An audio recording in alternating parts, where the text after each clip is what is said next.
humanos.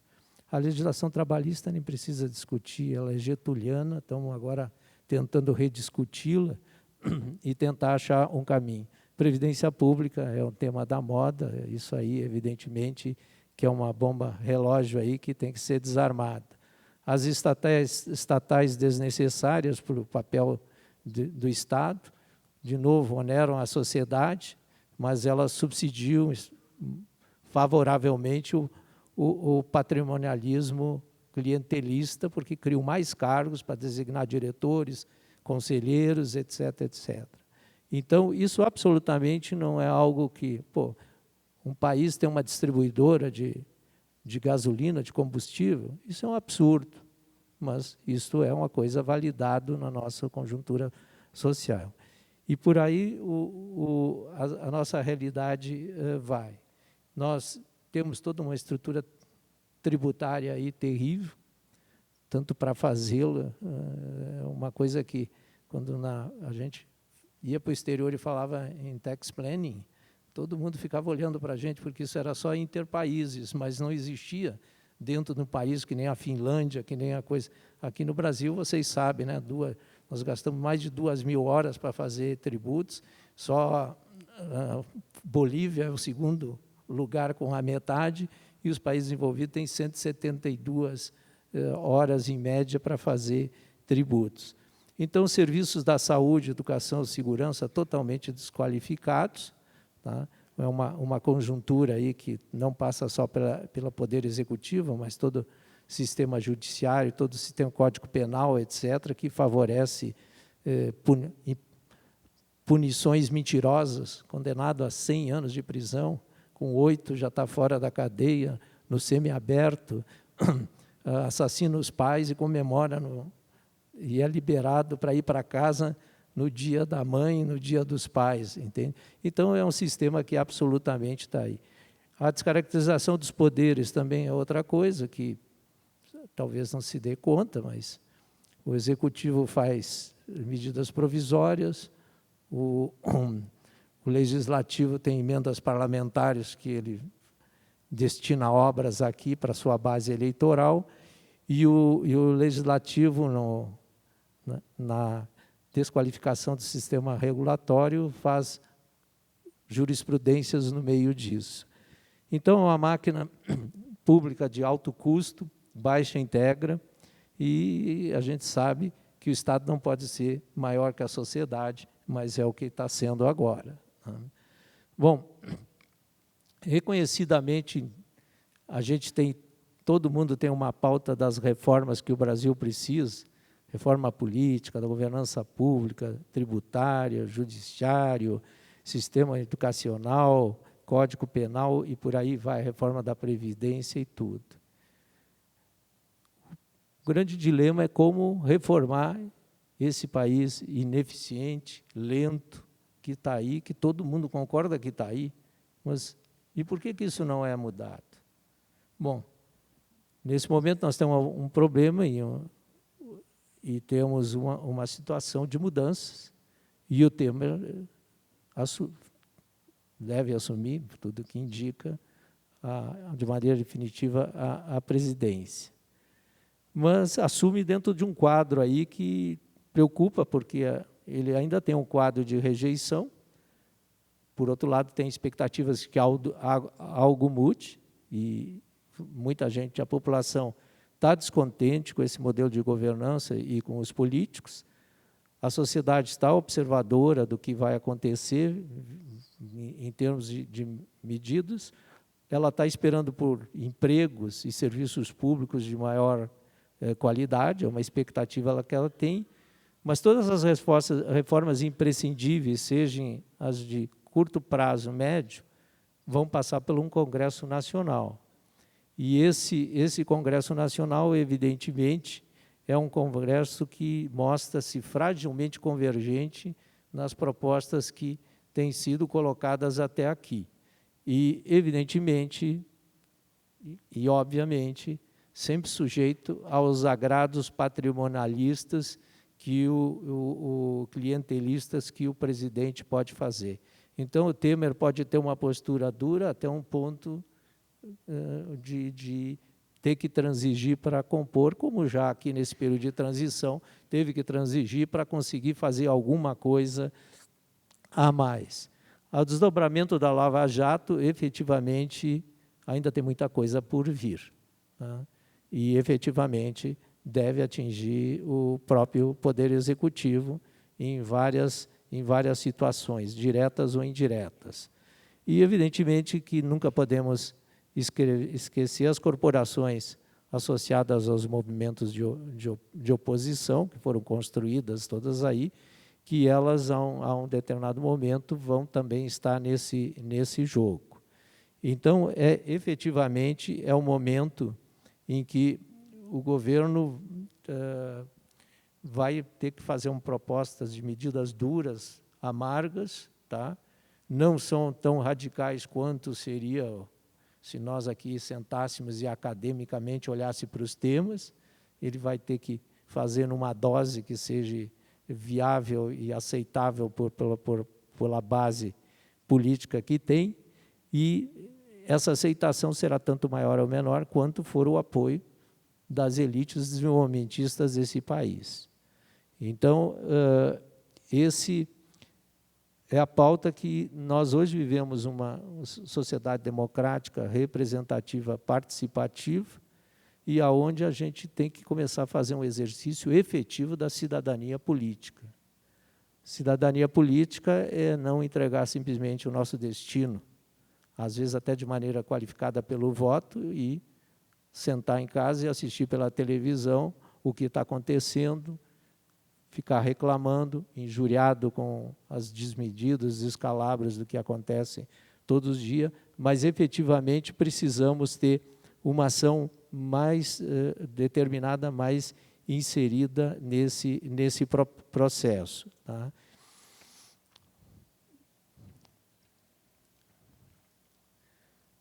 Bom, então o que a gente quer dizer é que esse momento nós temos que fugir da omissão. Nós que temos uma capacidade de influenciar, de participar, efetivamente temos que começar a ter uma posição mais ativa na discussão que está aí se colocando, tá?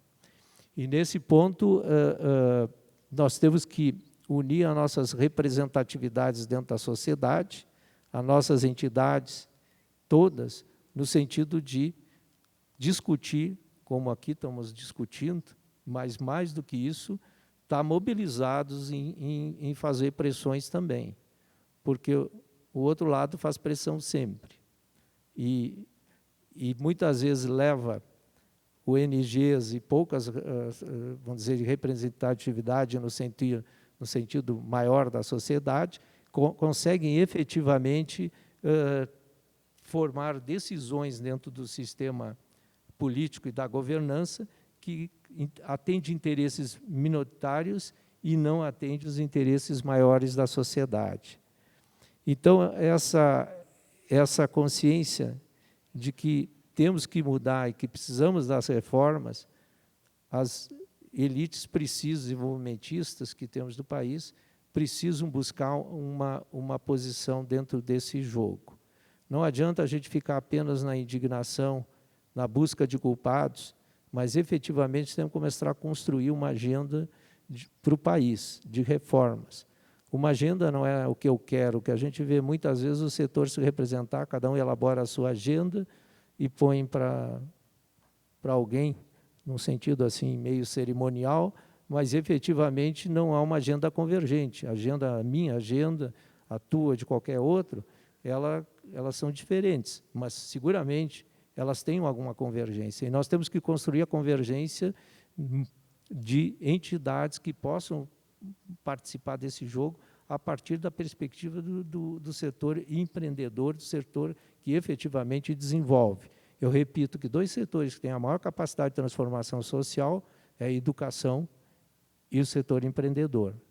Eles têm grande impacto, mas eu acho que, numa avaliação, é que nós não participamos com o nosso vetor força no conjunto de vetores que decide a direção social com a intensidade que precisaríamos ter. E porque não estamos articulados, porque não aprendemos a vivenciar na prática o conceito da cidadania política. Cidadania não se resume mais só votar, mas, evidentemente, precisamos estar organizados, ter uma representatividade qualificada, tentar interagir com a classe política, que aí está, e construir talvez uma outra aqui no futuro. E eu acho que existe hoje momentos dentro da sociedade que favorecem esse tipo de situação e que, evidentemente, tem que ser explorado. Então, eu acho que nós temos que ir um pouco mais para as ruas, no bom sentido, do que ficar meramente produzindo relatórios e entregando com uma formalidade sempre subsidiada por uma letra, uma carta, etc., etc. Acho que nós temos que ser mais atuantes, mais efetivos, mais articuladores, mais construtores de uma agenda e trazer todo esse capital político que nossas entidades têm, que elas desconhecem que têm. Enquanto sozinhas, nós não temos. Mas nós temos inúmeras entidades com alta credibilidade, se eu olhar no Rio Grande do Sul, ou mesmo no Brasil, que se estivesse junto, se unindo para fazer uma proposta e uma agenda, interagindo com os atores públicos, nós teríamos mais resultados. Eu tenho algumas experiências de vida que mostram que nós temos uma capacidade muito maior que nós achamos que temos. O que nós somos é muito isolados, sozinhos, muito individualistas das nossas propostas e não construímos uma agenda convergente para discutir. E, de certa maneira, com esse processo, nós entregamos sempre o nosso destino a atores que não estão, eu diria, desqualificados para conduzi-los. Então, eu acho que essa construção dessa agenda é algo importante e uma articulação junto aos atores públicos, no sentido de interagir com eles, de pressioná-los, de cobrá-los, em indo em frente, também controlá-los. O controle social tem que crescer dentro da sociedade atual. Nós temos que ter um papel muito mais ativo que desse papel passivo que nós temos tido até aqui. Então, a sociedade que a gente vai ter não é aquela que a gente deseja, sonha, estuda, é aquela que a gente constrói. E nós temos uma capacidade para construir a sociedade que queremos muito maior do que nós acreditamos e, seguramente, nós fazemos muito pouco para construir essa sociedade que queremos. E nós temos que se acordar por este momento. Tá? E acho que esse momento favorece colocar temas, botar discussão, discutir. Isso que está aí não serve mais para o Brasil.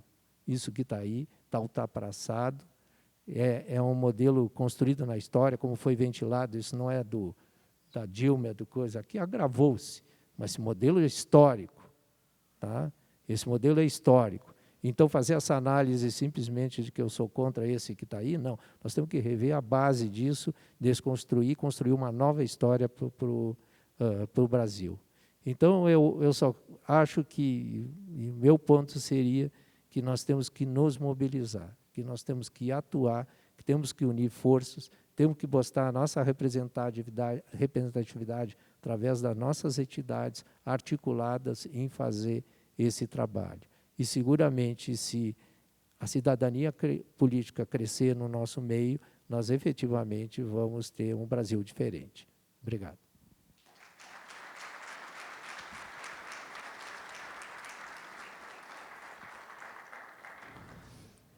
Agradecemos a participação inicial do nosso palestrante, Sr. Walter Lídio Nunes. Acho que, assim como o Joel, Walter, tocaste em pontos diferentes, mas também essenciais. Acho que a questão da produtividade é algo que vem sendo pouco debatido, na verdade, muito debatido e pouco efetivado, né, nos últimos anos. Mas eu acho que o essencial da tua fala é essa questão do amadurecimento do cidadão. Né? E aí eu acho que o Sérgio Buarque de Holanda tem uma expressão que ele usa, que é o brasileiro cordial. Né? A gente precisa quebrar um pouco esse paradigma. Né? Na medida em que a gente vai para as ruas, em que a gente mantém uma pauta permanente de discussão, a gente precisa entender que as mudanças dependem de posicionamento firme, consciente e embasado. Ninguém faz reformas sem comprar brigas, e as brigas têm que ser aquelas brigas certas, corretas. A Margaret Thatcher não fez uma reforma na Inglaterra na década de 80 sem enfrentar os sindicatos, sem enfrentar os servidores. Então, acho que é um pouco disso que falta o Brasil, e acho que está 100% alinhado com o que tu falaste, e esse tema voltará nas perguntas. Então, passando ao próximo palestrante, é o senhor Aode Cunha. O Aode é mestre e doutor em Economia pela URGS, com pós-doutorado na Universidade de Colômbia, nos Estados Unidos. Foi presidente da Fundação de Economia e Estatística do Rio Grande do Sul entre 2013 e 2006, secretário da Fazenda do Estado do Rio Grande do Sul também, e presidente do Conselho de Administração do Banrisul de 2007 a 2009. Foi consultor sênior do Banco Mundial em 2010 e Managing Director do Banco JP Morgan em São Paulo de 2011 a 2014, sócio do BTG Pactual 2014-2016 e conselheiro do Banco Pan em 2015 e 2016. Também foi professor dos cursos de Macroeconomia na PUC, URGS e IBMEC Rio de Janeiro em diferentes períodos entre 94 e 2014. Aode, mais uma vez, obrigado pela tua presença aqui, e a palavra está contigo.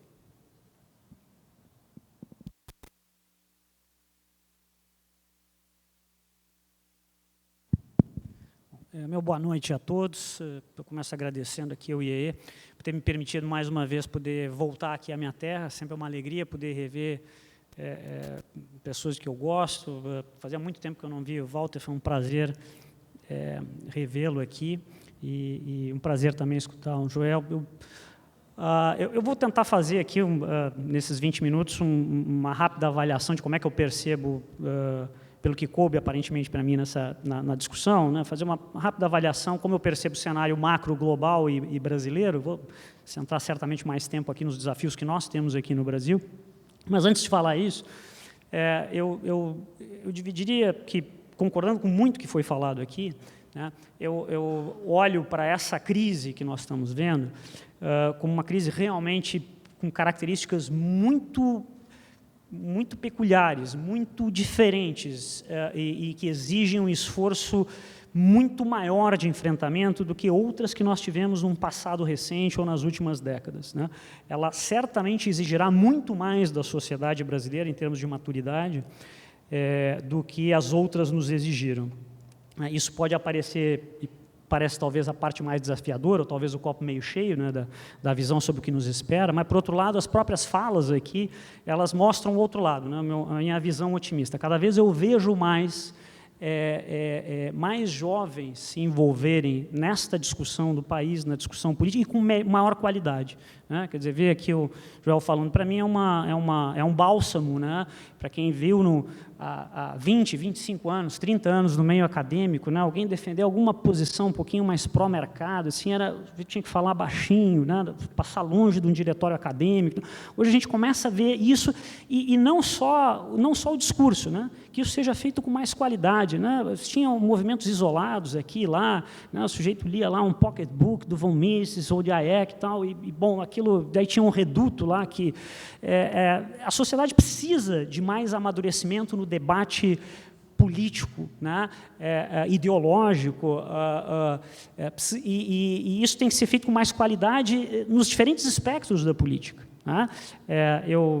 Eu gosto de mencionar muito um gestor que eu admiro muito e que de vez em quando participo de alguns debates lá em São Paulo, que é o Stuber, né, do Fundo Verde, que tem uma história de sucesso muito longa, aí, de quase 30 décadas, com uma performance que é reconhecida por todos como fantástica. O Stuber tem uma tese que ele diz o seguinte, e concordo em certo gênero, ele disse, olha, o Brasil vai ter uma melhor chance de mudar se a esquerda no Brasil mudar, mais do que nós termos uma posição hegemônica de direita ou liberal.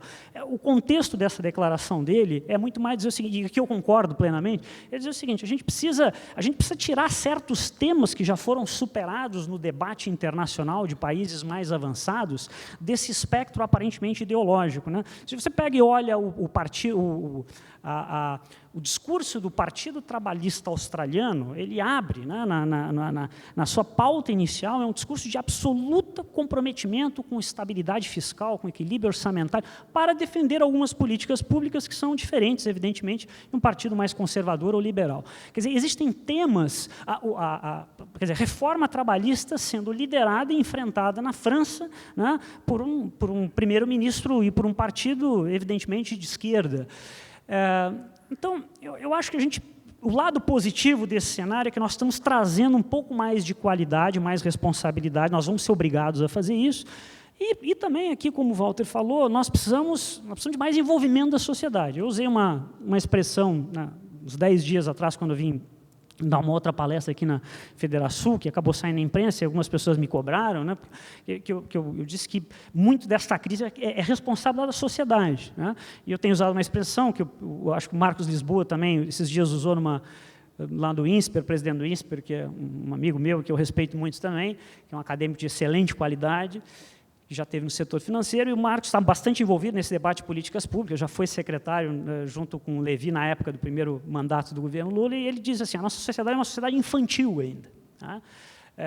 E eu acho que ela é no sentido de que infantil no sentido que nós reclamamos muito do Estado, nós reclamamos do governo, nós reclamamos dos políticos. E aí nós elegemos, fazemos a votação com todas as nossas insatisfações, e depois de 4 anos nós fazemos isso de novo, mas nós não nos envolvemos verdadeiramente no dia a dia, né? Nós não cobramos, nós não exercemos essa cidadania no dia a dia. E eu acho que isso está chegando no limite, nós vamos ser chamados e obrigados a fazer isso, né? Se nós olharmos para o mundo como um todo, né, então aqui meu ponto inicial é que nós temos sim, não são apenas, o tema aqui é fundamentos, né, para uma retomada. Eu acho que é mais desafiador do que isso, né? Nós temos aqui que discutir que ações a sociedade, que o governo e a sociedade nessa interação vão tomar, num período relativamente rápido de tempo, para construir, pelo menos, a direção de um modelo absolutamente diferente de Estado e de financiamento desse Estado, que se esgotou, como disse Walter, se agravou nesses últimos anos, mas eles vêm há décadas. Tá? E ele, de uma certa forma, foi apoiado pela sociedade. Né? Há todo um discurso sempre muito forte das entidades empresariais aqui e lá, pela reforma trabalhista, pela abertura de mercado, mas no final do dia, né, nós tivemos um custo fiscal na política do BNDES que foi maior do que o conjunto das políticas sociais. Né?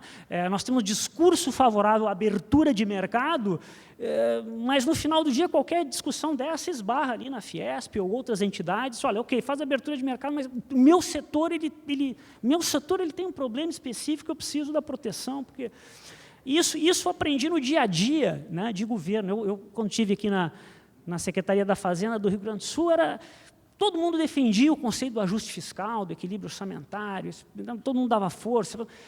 Mas, no outro dia, eu disse, olha, meu caso é diferente. Meu caso é diferente porque, se eu não tiver esse subsídio, a minha empresa ela pode quebrar, as categorias, eu entendo, tem que fazer esse enfrentamento, mas a nossa categoria do serviço público ela precisa ter um reajuste porque está mais tempo. E esse é um problema que existe em todas as sociedades. Né? É natural que diferentes grupos da sociedade se organizem, pressionem o Estado, né, para atender os seus interesses. As sociedades mais evoluídas, mais maduras, conseguem ter processos de mediação pela política dentro da democracia, que conseguem mediar isso de tal forma que os interesses individuais ou de grupos de interesses não se sobrepõem ao interesse, né, da sociedade como um todo, principalmente quando é mais visível aquilo que leva uma sociedade a um bem-estar maior a longo prazo. Às vezes as discussões são mais difíceis, né, não são tão claras, mas pelo menos aquilo que é óbvio, né, nós conseguimos, as sociedades mais evoluídas conseguem avançar de uma maneira mais organizada. Se nós olharmos, dito isso, se nós olharmos o mundo nessas últimas décadas, nós tivemos uma incrível geração de riqueza e de prosperidade. Né? O mundo, é interessante isso, eu tenho dito, se vocês olharem para as principais pesquisas sobre história econômica, com dados mais confiáveis, o tanto quanto isso é possível, né, em histórias muito longas, de séculos, nós temos uma história de relativo convívio com a escassez ou a pobreza, pelo menos até o início do século XIX. Né? No início de 1800, a renda média per capita global, trazida a valor constante, é alguma coisa aí próxima a $3, né? Que é uma xícara de café grande nos Estados Unidos, por dia. Tá? E de lá para cá, as sociedades, as principais economias, principalmente no mundo ocidental, tiveram uma história de incrível sucesso de geração de riqueza. Alguns mais, outros menos. Né? Esses $3 nos Estados Unidos se transformaram em $190 diários hoje. Né? Há um bloco de países que passou de $50 mil de renda per capita, como Estados Unidos, Austrália, e rapidamente. Né? Há um bloco dos que ficaram ricos rapidamente, como Estados Unidos, Austrália, Irlanda. Há outros que ficaram mais lentamente, né? Na Europa principalmente, como Itália, França. Aos que ficaram no meio do caminho, né? Como Grécia. O nosso caso ele é muito desafiador, porque para esses países que hoje, como aqui já foi dito, e que eu concordo, tudo indica que nos próximos anos nós vamos ter um ritmo de crescimento mais lento do que nós tivemos nesse último ciclo de crescimento mais acentuado da economia global. Mas isto, né, não significa nenhuma tragédia. Nós estamos falando de alguma coisa, os dados indicam, tanto de Banco Mundial como a FMI, alguma coisa como 2,5% a 3% para os próximos anos, com os emergentes talvez crescendo menos do que cresceram, mas também crescendo alguma coisa próxima a 5%, 5,5%, que é bastante. E com esse cenário de diminuição do ritmo de crescimento econômico, pegando países de estágios de crescimento econômico e de riqueza acumulada diferente, né? É desafiador, mas é muito menos problemático para economias que estão na faixa de $40 ou $30 mil, mesmo uma Espanha, Itália, Portugal, a $25, $26 mil, enfrentar um desafio. Né? Sociedades que chegaram nesse nível de equilíbrio, de bem-estar econômico, material, enfrentar o desafio de eventualmente fazer reformas, enfrentar o processo de envelhecimento demográfico que está ocorrendo aceleradamente nesses países, do que economias que ficaram no meio do caminho. O Brasil, por que o desafio do Brasil ele é mais pesado? Né? Primeiro, porque nós estamos ainda vivendo um período chamado do fim do bônus demográfico, né, onde a parcela da população economicamente ativa ganha importância em relação à parcela inativa, seja de idosos ou de jovens que ainda não estão no mercado de trabalho. Isso, para qualquer país do mundo, é uma janela de oportunidade, né, porque impulsiona o crescimento econômico. Né. A boa literatura econômica mostra que, no longo prazo, o que interessa é o crescimento da produtividade, mas o crescimento da oferta de mão de obra, a demografia nesse sentido, ela traz um impulso para o crescimento econômico total. Né?